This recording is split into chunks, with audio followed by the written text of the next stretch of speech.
마가복음 6장 45절에서 52절 말씀을 통해 내 눈에는 안 보여도 하나님은 보고 계신다라는 제목으로 하나님 말씀 증거하도록 하겠습니다. 그러니까 내 눈에는 하나님이 보이지 않을 때가 많죠. 그런데 그때도 하나님은 우리를 보고 계신다라는 거예요. 제가 설교 전에 잠시 말씀드렸는데 개인적으로 이번 한 주 좀 힘들었어요. 코로나 상황 때문에 이게 어떻게 결정해야 하는가, 그러니까 그런 생각부터 시작해서 또 여러 가지 막상 또 결정하려고 하니까 과연 무엇이 성도다운 결정일까, 이런 고민을 혼자서 되게 많이 했어요. 그러니까 혼자서 고민하기 시작하면 진짜 혼자서 고민해요. 그러니까 자꾸 생각이 막 더 깊어지면서 더 힘들어지고. 그래서 개인적으로 장로님들과 전화하면서 이런저런 의견을 또 나누기도 하고 또 다양한 결정을 해야 될 것들이 좀 있었거든요. 그러면서 이제 시간을 좀 보냈어요. 그런데 참 이게 이번에 결정이 끝났잖아요. 그럼에도 불구하고 이게 쉽게 웃을 수 없는 이유는 이런 일이 언제든 찾아오기 때문이에요. 이게 코로나를 이야기하는 게 아니라 삶이 그래요. 오늘은 견뎠는데 내일은 또 언제나 숙제처럼 다가온다고요. 그러니까 열심히 적응하고 나면 또 다른 일이 찾아오거든요.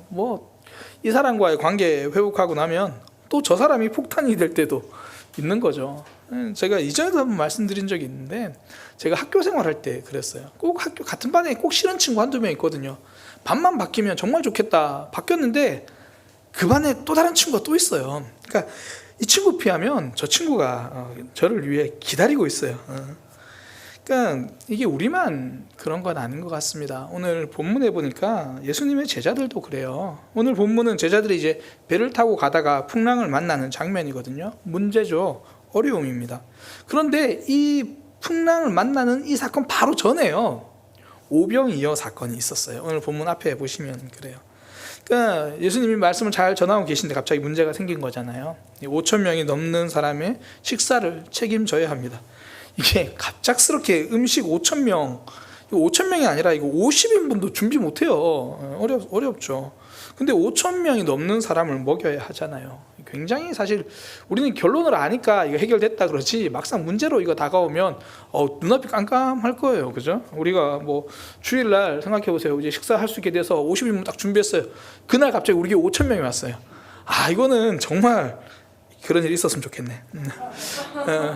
근데 그런 문제가 있어서 그런 문제 해결했거든요. 예수님이 해결해 주셨어요. 그러면 뭔가 좀 한숨 돌리고 좀 승승장구 이랬으면 좋겠는데, 그 다음 찾아온 사건이 바로 이 풍랑 사건이라는 거예요.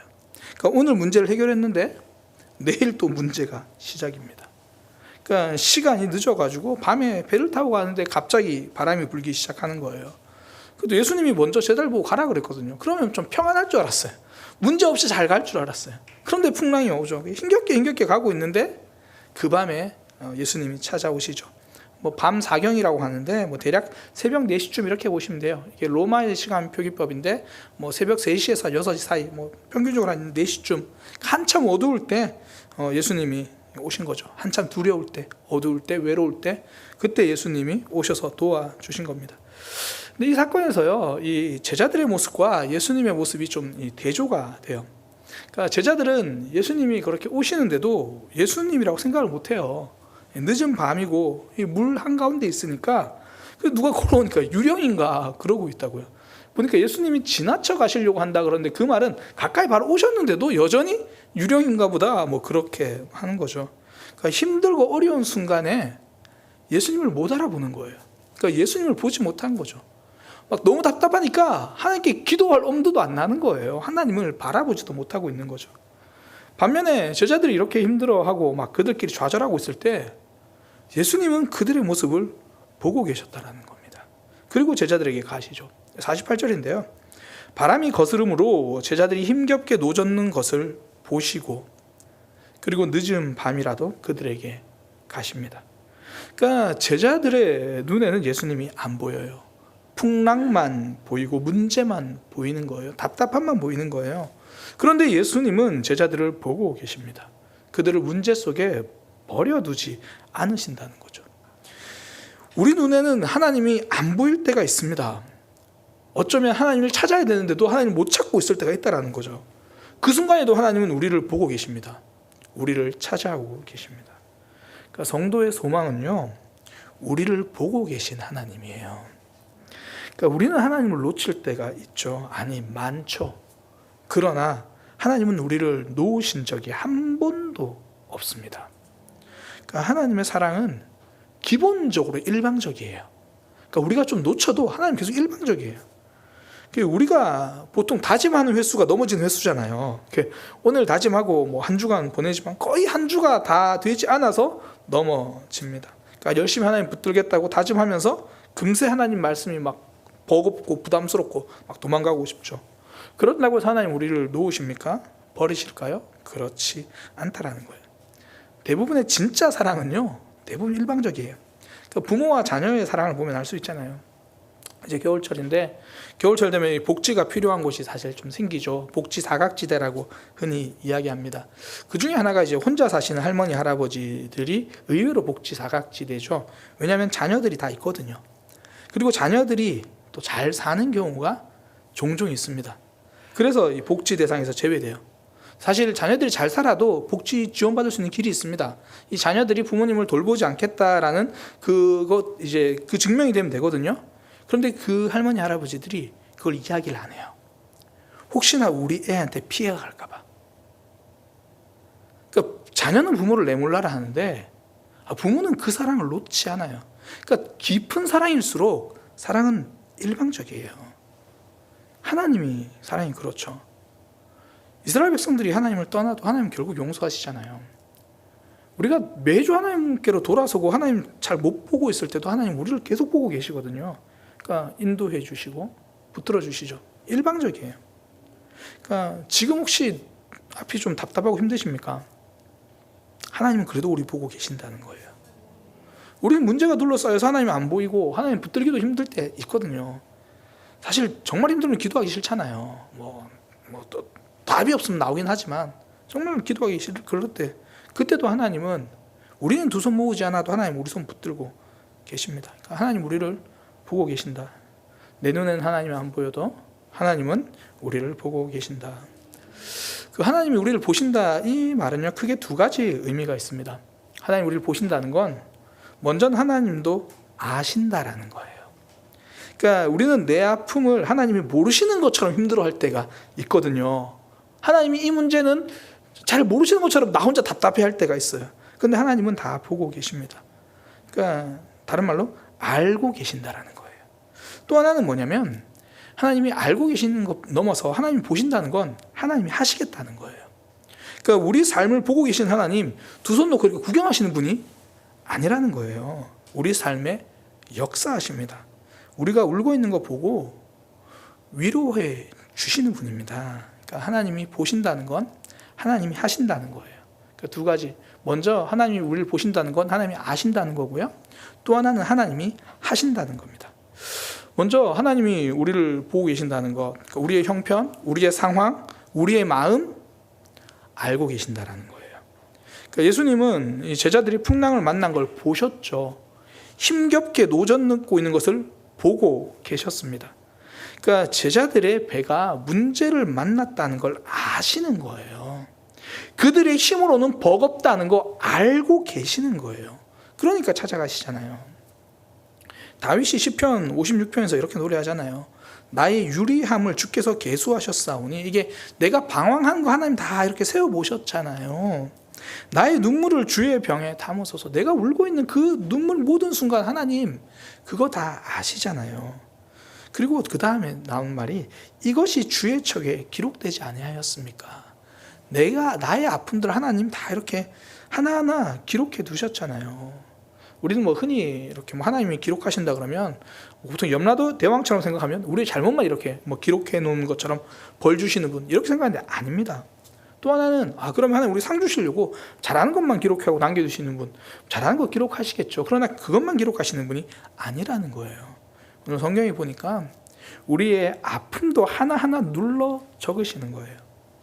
그러니까 하나님의 일기장에는요 우리의 아픔이 적혀 있어요. 우리의 외로움이 거기에 적혀 있는 거죠. 하나님은 아신다라는 겁니다. 제가 예전에 설교 때 한번 말씀드린 적이 있는데 어떤 분이 이제 시어머니 그 치매 문제로 병원을 갔어요. 그래서 의사랑 상담을 하다가 그 시어머니 이야기를 하다가 뭐 본인이 이제 시어머니를 돌보는 뭐 그런 이야기를 했겠죠. 의사가 쭉 듣더니 하는 말이 시어머니도 시어머니지만 지금 며느님이 공황장애 초기 증상입니다. 그 얘기를 한 거예요. 근데 그 이야기를 듣는 순간 울어버렸던 거예요. 이게 내가 공황장애라서 슬퍼서 온 게 아니라 나 이렇게 힘들었는데 어떨 때 막 숨도 안 쉬어지고 정말 힘들었는데 그때 사실 그런 생각 들거든요. 아, 나 왜 이러지? 내가 이것도 못 견디나? 막 그런 상황이 드는데 의사가 공황장애 초기입니다. 이게 내 아픔을 알아준 거예요. 아, 그렇구나. 그 알아주는 말로 들린 거예요. 그러니까 그동안 많이 힘드셨지요? 이 말로 들린 겁니다. 그래서 막혀있던 감정이 터져 나오는 거죠. 그 말이 위로가 되는 겁니다. 누군가 알아주는 것만으로도요, 사람은 위로받습니다. 성도는요, 하나님의 우리의 아픔을, 그 혼자 수고하고 있는 삶을 밤새 노저으며 애쓰고 힘든 그 심정을 알고 계신다는 거예요. 이것을 기억하는 성도는요, 내 삶을 하나님의 마음으로, 하나님의 관점으로 보기 시작합니다. 하나님이 내 삶을 아신다는 말은 내 삶을 하나님의 마음으로 본다는 거예요. 하나님이 아시니까. 밤새 노를 저으면서 이 상황을 하나님도 아신다고 생각했으면요, 그 폭풍을 보는 관점이 달라졌을 거예요. 이 폭풍이 우리를 침몰시킬 폭풍이 아니라 예수님의 능력을 경험하게 될 폭풍이다. 왜냐하면 예수님도 이거를 아실 거니까. 예수님이 나를 아신다라는 것, 이 상황을 하나님의 관점으로 해석할 수 있다라는 겁니다. 우리 삶에서도 문제가 찾아오고 아픔이 있죠. 뭐 질병도 찾아옵니다. 그때 하나님은 나에게 찾아온 이 질병을 알고 계신다라는 거예요. 내가 힘들어하고 있는 거, 이거 하나님도 알고 계신다는 거예요. 그러면 이 질병을요, 하나님은 과연 어떤 마음으로 보고 계실까? 어떤 관점으로 보고 계실까? 아, 너 고생 좀 해봐라. 이런 분이 아니잖아요. 이 일을 통해서 하나님이 하시는 일이 있다라는 거예요. 지금은 뭐 은퇴하셨죠. 지구촌 교회 원로 목사님이신 이동원 목사님. 작년이죠. 2020년 10월에 그 이동원 목사님 아들이 암으로 먼저 세상을 떠났습니다. 그때 이동원 목사님이 10가지 감사를 고백했어요. 그 중에 몇 가지만 좀 소개하겠습니다. 아들 범과 아들이 이범 집사님인데 미국에서 변호사로 있다가 이제 암으로 이렇게 돌아가셨어요. 아들 범과 작별하며 드리는 감사 1. 그러니까 첫 번째 1. 아들이 그 지독한 암의 통증에서 해방되어 감사합니다. 2. 영광의 나라 천국에 입성하여 감사합니다. 뭐 중간에 좀 생략하고요. 6. 아들의 고통을 통해 예수님을 내어주신 하늘 아버지의 고통을 알게 하심을 감사합니다. 7. 아들의 암투병을 통해 수많은 암 환자의 고통과 연대하게 된 것에 감사합니다. 8. 또한 자식을 먼저 떠나보낸 수많은 부모들의 고통과 연대하게 되어 감사합니다. 이렇게 해서 쭉 10가지를 썼어요. 그러면서 2020년 10월 가을 하늘 아래 아들 범을 천국으로 보낸 목사 아빠 이동원 이렇게 쓰셨어요. 사실 고 박한 선생님이 그 얘기 하셨잖아요. 자녀를 먼저 보내시고 자녀를 잃는 고통을 극복하는 게 아니라 견디는 거다. 그러니까 그만큼 아픈 거거든요. 뭐 이동원 목사님이라고 다르지 않았을 거예요. 근데 그 아픔을 하나님 관점으로, 하나님 마음으로 보기 시작하니까 아들의 죽음을 본 게 아니라 아들의 고통이 끝났다라는 걸 보게 되는 거죠. 그러니까 그리고 나의 아픔을 넘어서 너의 아픔도 볼 수 있게 된 거죠. 아, 암 환자들이 정말 고통스러웠구나. 수많은 부모들이 정말 가슴에 자녀들을 묻은 사람들인데 이런 마음이구나. 말 못할 그 아픔도요, 하나님의 관점으로 보면, 다른 말로 하나님의 마음으로 내 삶과 아픔을 보기 시작하면요, 새로운 것들이 보여지기 시작하는 거예요. 사실 우리도 그렇잖아요. 뭐 예를 들어 우리 성도님들 가운데서 뭐 일이 안 풀리고 답답한 뭐 그런 분들 있죠. 그때 하나님 앞에서 기도하면 사실 처음에 해결해 달라고 기도하는데요, 대부분 이 하나님의 마음을 먼저 깨닫게 되는 것 같아요. 뭐 문제가 답답해서 기도했는데 그 아픔을 통해서 하나님의 뭐 관점을 발견하는 거죠. 뭐 제가 뭐 목회로 설명드리면 이런 거겠죠. 사역이 답답해가지고 기도했어요. 하나님, 정말 전사님이 왜 저러실까요? 막 기도했어요. 그러다 보니까 오히려 제가 기도해야 될 사명이 보이는 거죠. 오히려 제가 해야 할 일이 보이는 거예요. 전사님이랑 맛있는 거 먹으러 가야겠다. 뭐 이런 거예요. 또 사역을 할 때 영혼에 더 집중해야겠다 생각이 드는 거죠. 그러니까 달라져야 할 내 모습이 보이는 거죠. 이 상황을 통해 아프지만 내가 성장하게 될 그 모습을 깨달아가게 되는 거예요. 이건 우리의 관점이 아니잖아요. 우리의 관점은 우리의 관점으로 문제를 보면 일단 원망이고 도망이죠. 그리고 불평이고 비판이잖아요. 그런데 기도하면서 그 상황을 하나님의 관점으로 보니까 하나님도 이거 알고 계시니까, 저 사람이 나를 힘들게 하는 거 하나님도 아시니까, 그 때문에 도망가고 싶어하는 이 마음, 내가 도망가고 싶어하는 이 마음도 하나님이 아시니까, 하나님이 다 아신다는 것을 받아들이면요, 하나님의 마음으로 이 상황을 보게 되는 거예요.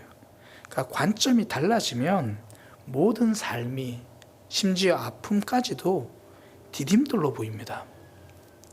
지금 길이 보이지 않습니까? 하나님이 그 답답함을 아세요. 그 말은 지금 답답함이 준비된 새로운 길을 만나게 되는 과정이 될 수도 있다는 거예요. 이 관점을 놓치면요, 모든 삶이 디딤돌이 아니라 두려움으로 보여요. 제자들을 보세요. 예수님이 이 상황을 알고 계신다는 마음을 놓치니까 예수님이 곁에 오셔도 이게 유령인 줄 알고 두려워합니다. 이스라엘 백성들을, 홍해가 가로막혀 있잖아요. 그거 하나님이 이스라엘 백성들을 가로막으려는 장애물이 아니라 뒤에 쫓아오는 애굽을 그냥 이제 수장시키고 그들의 공격으로부터 단절시키려고 하는 하나님의 준비거든요.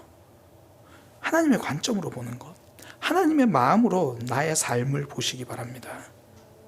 지금 만난 아픔, 하나님은 알고 계십니다. 하나님은 어떤 마음으로 우리의 아픔을 보고 계실까요? 어떤 관점으로 하나님은 보고 계실까요? 이거 깨닫는 순간부터 두려운 삶 대신 디딤돌을 밟는, 그리고 성장하는 삶이 되는 겁니다. 끝까지 성장하는 저와 여러분이 되기를 소망합니다. 우리의 삶을 하나님도 아신다. 내 마음 하나님도 아신다.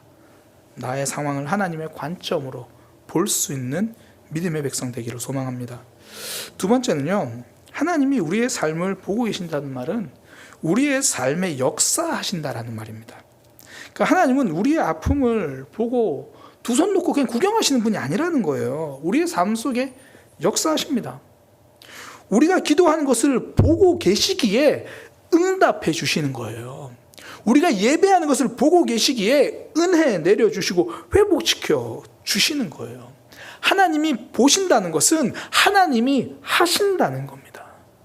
제자들이 고군분투하는 것을 보고 계신 예수님이 그들에게 가시잖아요. 이 당시가 2000년 전입니다. 가로등이 없어요. 불빛이 없어요. 그런데도 예수님은 새벽 4시에 그 어둠을 뚫고 제자들에게 가십니다. 더욱이 제자들이 지금 물 한가운데서 고생하고 있잖아요. 예수님은 물 위를 걸어서라도 제자들에게 가십니다. 어둠이 장애물이 안 되는 거예요. 넘실대는 물결도 예수님을 막을 수가 없습니다. 제자들을 도우러 가시는 예수님을 막을 수 있는 것은 그 무엇도 없습니다. 그렇게 예수님이 배에 올라가시고 제자들에게 가시니까 바람이 그치잖아요. 예수님이 개입하시니까 그들이 극복할 수 없던 문제 자체가 사라져버립니다. 그래서 성경이 그러면서 기록하는 게 52절에 보면, 이는 그들이 그 떡 떼시던 일을 깨닫지 못하고 도리어 그 마음이 둔하여졌습니다. 무슨 얘기하는 거예요? 예수님이 하신다라는 걸 잊었다라는 거죠. 예수님이 일하시는 걸 잊은 거예요. 하나님이 하신다는 것을 생각하지 못한 거죠. 성도는요, 하나님의 일하심을 기대하는 사람입니다. 하나님이 하실 거다. 이 말은 다른 말로요, 우리 삶에 돌파가 가능하다는 거예요. 넘어섬 혹은 깨트림, 전 이렇게 말할 수 있다 생각해요. 내 힘으로 뚫을 수 없는 장애물을 하나님 뚫어주시는 거거든요. 내 힘으로 넘어서지 못하는 문제를 넘어서게 만드는 거예요. 원래 신앙이 내 힘으로 하지 못하는 상황에서 하나님의 일하심을 누리는 게 신앙이거든요. 가장 단순하게 구원을 생각하시면 돼요. 우리는 죄를 넘을 수 없습니다. 우리는 죄의 문제를 끊어낼 수가 없습니다. 그래서 하나님은 용서해 주시기로 하신 거예요. 우리 힘으로 넘을 수 없는 것, 예수님의 십자가의 일하심으로 우리는 구원받는 거죠. 아침마다 이제 기도문 써가지고 보내는데 이제 오늘까지 70번 썼거든요. 이제 좀 많이 힘들더라고요. 쓰는데 대부분 내용은요, 딱 요약하면 그거예요. 오늘 하루 제 힘으로 살 수 없습니다. 하나님 도와주세요. 오늘 하루 제 힘으로 사랑할 수 없습니다. 제 힘으로 견딜 수 없습니다. 제 힘으로 하나님을 붙들 수도 없습니다. 하나님 도와주세요. 하나님의 일하심을 기대하는 거죠. 하나님의 일하심을 기대하기보다 내가 그거 가지고 씨름하면요, 그 문제를 넘어서는 게 아니라 그 문제에 넘어지는 거예요. 우리의 삶의 문제는 하나님으로 돌파하는 거예요. 어떤 작은 문제도 내 힘으로 씨름하는 게 아니라 하나님으로 돌파하는 거예요. 관계를 내 힘으로 풀어가려고 하면요, 자꾸 꼬여요. 제가 이제 우리 교회에서 함께 담임 목회로 이제 한 6년 정도, 6년째 사역하고 있는데요. 제가 하나 깨닫는 게 뭐냐면, 목회자의 성숙은요, 무력감이에요. 그러니까 제가 스스로 봐도 요즘 좀 성숙했는데 뭘 느끼냐면, 그전에는 제가 생각하고 판단하고 결정했거든요. 요즘은요, 생각하고 판단하고 기도합니다. 이게 어떻게 할지를 모르겠는 거예요. 그전에는 제 생각이 다 된다고 생각했는데 점점 무력감을 느껴요. 그러니까 하나님이 하셔야 된다는 것을 깨닫기 시작하는 거죠. 이엠 바운주 목사님이 기도에 대한 책을 굉장히 많이 쓰신 분인데요. 그분이 이렇게 말했습니다. 우리가 일하면 우리가 일하게 되지만 우리가 기도하면 하나님이 일하신다. 성도는 그거 보고 가는 거죠. 우리의 삶, 지금 풍랑과 씨름하는 삶일 수 있습니다. 그러나 이런 삶에서 노는 우리가 여전히 붙들고 있지만 결국 힘주시는 분은 하나님이라는 걸 놓치지 않는 믿음의 백성 되기를 소망합니다. 풍랑을 해결하실 분은 하나님이에요. 하나님이 일하시면 풍랑이 잔잔하게 되죠. 무엇보다 그 전에요, 우리가 깨어지게 되어 있어요. 예수님이 풍랑을 잔잔하기 전에, 그 풍랑을 잔잔하게 만드시기 전에 먼저 물 위로 걸어 오시잖아요. 그러면서 제자들의 생각부터 깨어지기 시작하는 거죠. 혹시 문제를 만나셨습니까? 이제 하나님이 일하실 시간이에요. 문제는 돌파하게 될 것이고요, 갇혀있는 내 생각은 깨어지게 될 겁니다. 그러면서 하나님을 만나고 더 깊어지게 되는 거죠. 이제 우리는 문제와 씨름하는 삶을 넘어서 기도로 돌파하는 삶, 하나님을 기대하는 삶을 함께 살아가기를 소망합니다. 우리가요, 오늘 문제고 내일도 문제예요. 사실 그 다음도 문제가 찾아오죠. 그러나 이제는 성도는 관점을 바꿨으면 좋겠어요. 오늘도 기적이었고 내일도 기적일 거고요, 그 다음도 기적일 거예요. 하나님이 일하시기 때문입니다. 하나님이 우리를 보고 계십니다. 이 말은요, 하나님이 우리의 아픔을 아신다라는 거예요. 이제 내 삶의 아픔을 하나님의 관점으로, 하나님의 마음으로 보는 믿음의 눈이 열려지기를 소망합니다. 하나님이 우리를 보신다는 건 이제 하나님이 하시겠다는 거예요. 그러니 문제 앞에서 기도하시기 바랍니다. 하나님을 기대하시기 바랍니다. 문제를 넘어서고 나 자신을 넘어서는, 돌파하고 깨어지는 시간 되기를 소망합니다. 기도하겠습니다. 하나님, 우리는 하나님을 보지 못해서 답답해하고 있을 때도 하나님은 우리를 보고 계신다는 것, 오늘 말씀을 통하여 다시 한번 깨닫습니다. 하나님이 우리를 보신다는 것, 우리의 지금 삶을 아신다는 것, 우리의 문제도 아시고 문제 때문에 힘들어하는 우리의 마음도 아시고, 그 알고 계신 하나님을 기억하고 붙들며 우리의 삶을 하나님의 관점으로 보게 하여 주옵소서. 무엇보다 보고 계신 하나님, 역사하시는 분입니다. 그분을 기대하며 기도하는 믿음의 삶이 되게 하여 주옵소서. 예수님의 이름으로 기도드립니다.